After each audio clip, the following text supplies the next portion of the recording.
حضرت حبیب اعظمی رحمت اللہ تعالی علیہ کی زندگی کو آپ اٹھا کے دیکھیں، آپ سود کا کام کیا کرتے تھے، سود خور سے مشہور تھے۔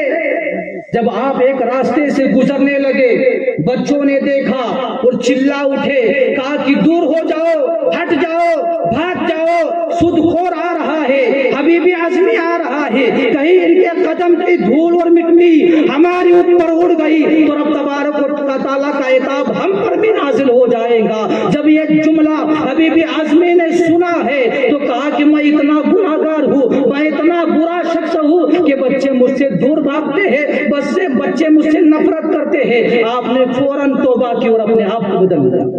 تو حضرات محترم، غور و فکر کرنا سیکھو۔ غور و فکر سے جو ہے بہت سارے لوگوں کی زندگی بدل گئی۔ اسی طرح حضرت ابو ذر غفاری رضی اللہ تعالیٰ عنہ کا جب انتقال ہوا تو صحابہ کرام ان کی اہلیہ، ان کی بیوی کے پاس میں آئے اور پوچھتے ہیں کہ ہمیں ان کی عبادت کا طریقہ بتا دو، اس لیے کہ یہ بہت بڑے عبادت گزار تھے، یہ بہت بڑے صوفی تھے، ہم ان کے جیسا بننا چاہتے ہیں، ہم ان کے جیسا بننا چاہتے ہیں۔ تو ان کی بیوی نے کہا کہ وہ گھر کا کونا دیکھو، اس کونے میں وہ بیٹھ جایا کرتے تھے اور اپنے آپ کو چھپا لیا کرتے تھے، سر کو چھپا لیا کرتے تھے، نیچے کر لیا کرتے تھے اور گھنٹوں غور و فکر کیا کرتے تھے۔ یہی ان کی عبادت ہے، یہی ان کی عبادت ہے۔ تو حضرات محترم، روایتوں میں آیا کہ ایک گھڑی بھر کا سوچنا 100 سال کی عبادت سے بہتر ہے۔ ایک گھڑی غور و فکر کرنا 100 سال کی عبادت سے بڑھ کر ہے۔ ارے عبادت سے کیوں بڑھ کر ہوا؟ اس لیے کہ عبادت تو کر رہے ہیں لیکن کیسی عبادت ہو رہی ہے پتہ نہیں۔ لیکن جب بندہ 1 منٹ کے لیے غور و فکر کر لیتا ہے تو یقیناً اس کی دل کی دنیا بدل جاتی ہے، اس کی دل کی دنیا بدل جاتی ہے، انقلاب پیدا ہو جاتا ہے۔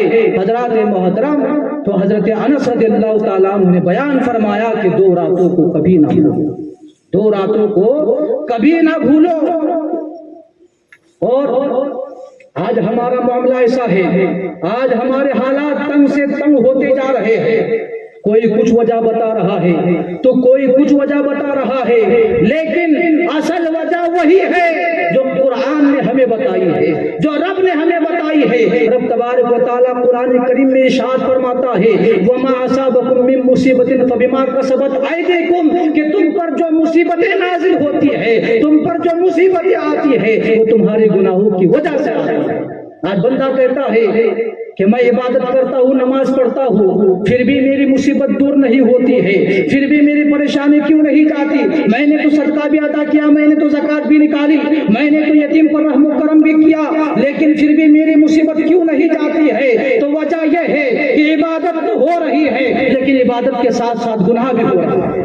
عبادت تو ہو رہی ہے، عبادت کے ساتھ ساتھ ریاکاری بھی ہو رہی ہے، عبادت تو ہو رہی ہے لیکن عبادت کے ساتھ مکاری بھی ہو رہی ہے۔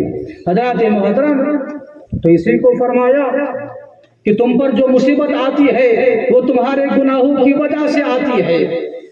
تو ہمیں چاہیے کہ ہم غور و فکر کریں۔ جب بندہ غور و فکر کر لیتا ہے تو وہ اپنے آپ کو سنوار لیتا ہے، اپنے آپ کو سدھار لیتا ہے، یقیناً اس کی دل کی دنیا جو ہے کامیاب ہوتی ہوئی نظر آتی ہے۔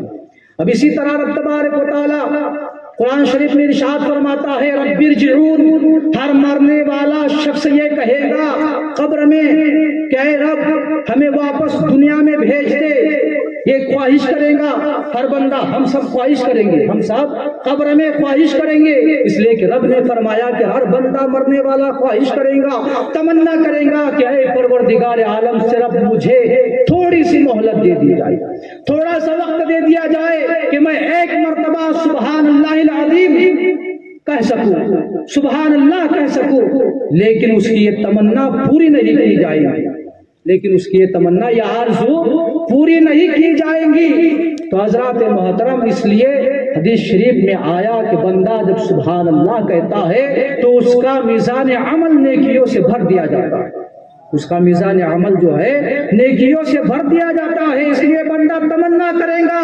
اب اس بات کو حضرت امام غزالی رحمت اللہ تعالی علیہ ارشاد فرماتے ہیں کہ رب تبارک و تعالی نے مردوں کے ذریعے زندوں پر کرم فرمایا ہے. کیسا کرم فرمایا ہے؟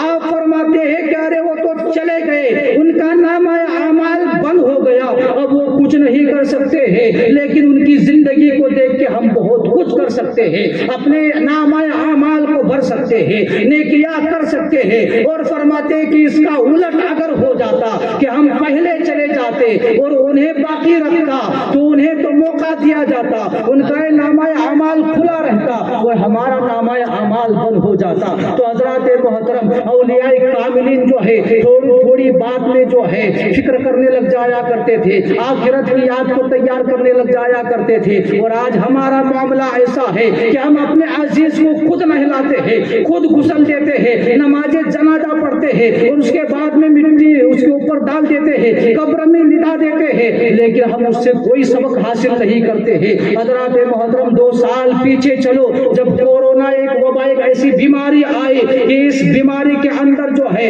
ایسے ایسے جو ہے لوگ مرے ہیں کہ ان کو کبھی غسل نصیب نہیں ہوا, ان کو نماز جنازہ نصیب نہیں ہوا. حضرات محترم, لیکن پھر بھی جو ہے ہم جیسے کہ ویسے ہی ہے. تو حضرت انس رضی اللہ تعالیٰ عنہ ارشاد فرماتے ہیں کہ 2 دنوں کو کبھی نہ بھولو. ایک دن وہ جب رب کا قاصد تمہاری روح قبض کرنے کے لیے آئے گا, اور دوسرا دن وہ جب رب کی بارگاہ میں تمہاری پیشی ہوگی. اور فرماتے ہیں کہ 2 راتوں کو بھی کبھی نہ بھولو. پہلی رات وہ ہے کہ جب تمہارا انتقال ہو جائے گا, تمہیں قبر میں رکھ دیا جائے گا, تمہارا حساب و کتاب شروع ہو جائے گا, تم سے سوال و جواب پوچھے جائیں گے. اس رات کو کبھی نہ بھولو. اعلیٰ حضرت فرماتے ہیں اندھیرا گھر, اکیلی جان, دم گھٹتا, دل اٹھتا تھا, خدا کو یاد کر پیارے, وہ ساتھ آنے والی ہے, ہم سب کی وہ ساتھ آنے والی ہے, وہ سب کے لیے وقت آنے والا ہے, وہ گھڑی سب کے لیے آنے والی ہے. تو حضرت انس رضی اللہ تعالیٰ عنہ فرماتے ہیں کہ اس رات کو کبھی نہ بھولو. اور دوسری رات فرماتے ہیں کہ دوسری رات کون سی ہے؟ دوسری رات وہ ہے کہ جب بندہ مرنے سے لے کر صبح قیامت تک قبر میں رہتا ہے. جب قیامت صبح قائم کی جائیں گی تو اس رات کو جو ہے قبر کی آخری رات کہا جاتا ہے اور قیامت کی پہلی رات کہا جاتا ہے. اس رات میں بندے قبر میں جو ہے خوف سے لرز بر اندام ہو جائیں گے, کانپ رہے ہوں گے کہ کل ہمیں جو ہے رب کی بارگاہ میں پیش کر دیا جائے گا. تو فرمایا کہ اس رات کو بھی کبھی نہ بھولو.